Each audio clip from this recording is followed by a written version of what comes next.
നമസ്കാരം. മുനമ്പം പ്രതിസന്ധി പരിഹരിക്കാൻ എന്താണ് ഒരു മാർഗം? കേന്ദ്ര സർക്കാർ പാർലമെന്റിൽ കൊണ്ടുവന്നിട്ടുള്ള വഖഫ് നിയമ ഭേദഗതി ബിൽ ഉടനെ നടപ്പിലാക്കുക. ഇതല്ലാതെ മറ്റൊരു പോംവഴിയും രക്ഷാവഴിയും മുന്നിൽ കാണുന്നില്ല. എന്തുകൊണ്ടാണ് പുതിയ വഖഫ് ഭേദഗതി നിയമത്തിന് മാത്രമേ മുനമ്പം പ്രശ്നം പരിഹരിക്കാൻ കഴിയുള്ളൂ എന്ന് പറയുന്നത്? വഖഫ് നിയമം തന്നെ എടുത്തു കളയണം എന്നാണ് ഈ ഉള്ളവന്റെ വാദം. 1995 കൊണ്ടുവന്ന ഭേദഗതി പ്രകാരം ഏതെങ്കിലും ഭൂമിയിൽ വഖഫ് ബോർഡ് അവകാശം ഉന്നയിച്ചാൽ അതിൽ തീരുമാനമെടുക്കേണ്ടത് വഖഫ് ട്രിബ്യൂണലാണ്.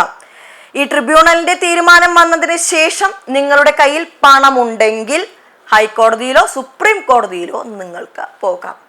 വിധി വരാൻ വീണ്ടും പതിറ്റാണ്ടുകൾ എടുക്കും. അതായത് നിങ്ങളുടെ ഭൂമിയിൽ വഖഫ് ബോർഡ് കയറി കൊടികുത്തുന്നു. അതിനെതിരെ പരാതിയുമായി പോകേണ്ടത് എവിടെയാ? വഖഫ് ട്രിബ്യൂണലിന്റെ മുന്നിൽ. ഭൂമിയിൽ അവകാശ തർക്കം വരുമ്പോൾ സിവിൽ കോടതിയിലാണ് സാധാരണ കേസ് നടക്കുന്നത്. എന്നാൽ 1995 വഖഫ് ഭേദഗതി പ്രകാരം ഏതെങ്കിലും ഒരു പ്രോപ്പർട്ടിയിൽ വഖഫ് ബോർഡ് അവകാശം ഉന്നയിച്ചാൽ അതിനെതിരെ നിലവിലെ താമസക്കാരനെ സിവിൽ കോടതിയെ സമീപിക്കാനാവില്ല. വഖഫ് ട്രിബ്യൂണലാണ് ഇവിടെ ഉടമസ്ഥാവകാശം സംബന്ധിച്ച അന്തിമ തീരുമാനം പുറപ്പെടുവിപ്പിക്കുന്നത്. സാധാരണ സിവിൽ വ്യവഹാരങ്ങളിൽ വസ്തുവിന്റെ നിലവിലെ കൈവശത്തിന് വലിയ മൂല്യവും പ്രാധാന്യവുമുണ്ട്. ആ ആനുകൂല്യം വഖഫ് ബോർഡ് അവകാശം ഉന്നയിച്ച ഭൂമിയിലെ നിലവിലെ കൈവശക്കാർക്ക് ലഭിക്കാൻ പാടില്ല എന്ന ദുരുദ്ദേശത്തോടെയാണ് വഖഫ് തർക്കത്തിൽ നിന്നും സിവിൽ കോടതികളെ വിലക്കിയത്.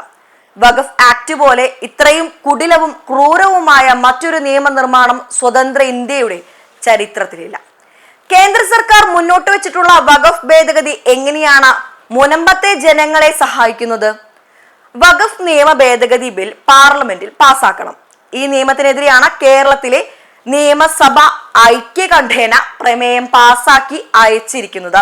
മുൻപ് മദനിയെ ജയിലിൽ നിന്ന് മോചിപ്പിക്കണമെന്ന് അവകാശപ്പെട്ട് ഇതേപോലെ ഒന്നിച്ചൊന്നായി പ്രമേയിച്ചിട്ടുണ്ട്.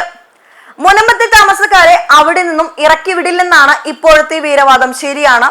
ഗുരുതരമായ സാമൂഹിക രാഷ്ട്രീയ പ്രത്യാഘാതങ്ങൾ ഉളവാക്കും എന്നതിനാൽ മുനമ്പത്തുകാരെ ഉടനെ അവിടെ നിന്നും കുടിയൊഴിപ്പിക്കാനൊന്നും വഖഫ് ബോർഡ് മുന്നോട്ട് വരില്ല. പക്ഷേ കാശ് കൊടുത്ത് വാങ്ങി വീടും വെച്ച് ദശകങ്ങളായി താമസിക്കുന്ന ഭൂമിക്ക് നികുതി അടയ്ക്കാനുള്ള അവകാശം പോലും ഇല്ലാതെ വെറും അനധികൃത കുടിയന്മാരായി മുനമ്പത്തുകാർക്ക് സ്വന്തം മണ്ണിൽ തുടരാം. നിയമപരമായ ഒരു അവകാശവും താമസ ഭൂമിയിൽ മുനമ്പം നിവാസികൾക്കുണ്ടാവില്ല എന്ന് സാരം. ലോകത്തിലെ ഒരു ജനാധിപത്യ മതേതര രാജ്യത്തും ഇന്ത്യയിലെ വഖഫ് ആക്ട് പോലൊരു ചോരകുടിയൻ ഡ്രാക്കുള നിയമം ഉണ്ടാകില്ല. രാജ്യത്തെ നൂറുകണക്കിന് കുടുംബങ്ങളാണ് കണ്ണിൽ ചോരയില്ലാത്ത വഖഫ് കിരാത നിയമത്തിന്റെ ഇരകളായി വഴിയാധാരമായി തെരുവിൽ നിൽക്കുന്നത്. തലമുറകളായി താമസിച്ചു വന്ന ഭൂമിയും കിടപ്പാടവും അന്യമാക്കപ്പെട്ട് അടഞ്ഞ കോട്ടവാതിലുകൾക്ക് മുൻപിൽ നീതി തേടി അലഞ്ഞ് തളർന്ന് വിലപിക്കുന്നവരിൽ ഹിന്ദുവും മുസ്ലിമും ക്രിസ്ത്യാനിയും എല്ലാവരുമുണ്ട്. സ്വന്തം ജനതയെ അവരുടെ പൊക്കിൾ കൊടി മണ്ണിൽ നിന്നും കുടിയൊഴിപ്പിക്കാനുള്ള അനിയന്ത്രിതമായ അധികാരം ഒരു മതസ്ഥാപനത്തിനെ കൽപ്പിച്ചു കൊടുത്ത വഖഫ് നിയമത്തിന്റെ പ്രായോജകരും വക്താക്കളും സെക്യുലർ രാഷ്ട്രീയക്കാരാണ് എന്നതാണ് ഏറ്റവും ഖേദകരം. ദേവസ്വം ബോർഡിനെ ഏതെങ്കിലും ഒരു സ്വകാര്യ വ്യക്തിയുടെ ഭൂമിയിൽ കയറി അവകാശവാദം ഉന്നയിക്കാനോ അതിൽ സ്വയം തീരുമാനമെടുക്കാനോ സാധിക്കില്ല. എന്നാൽ വഖഫ് ബോർഡിനെ ആരുടെ കിടപ്പാടവും തട്ടിയെടുക്കാം. ഈ അതിക്രമത്തെ ഒരു കോടതിയിലും ആരും ചോദ്യം ചെയ്യാൻ പാടില്ല എന്നാണ് വഖഫ് നിയമം പറയുന്നത്. വഖഫ് അമ്പേറ്റ് പിടയുന്ന മുനമ്പത്തിന്റെ പ്രാണൻ രക്ഷിക്കാൻ പ്രതിപക്ഷം കനിയണം. പാർലമെന്റിൽ പുതിയ നിയമം പാസാക്കണം.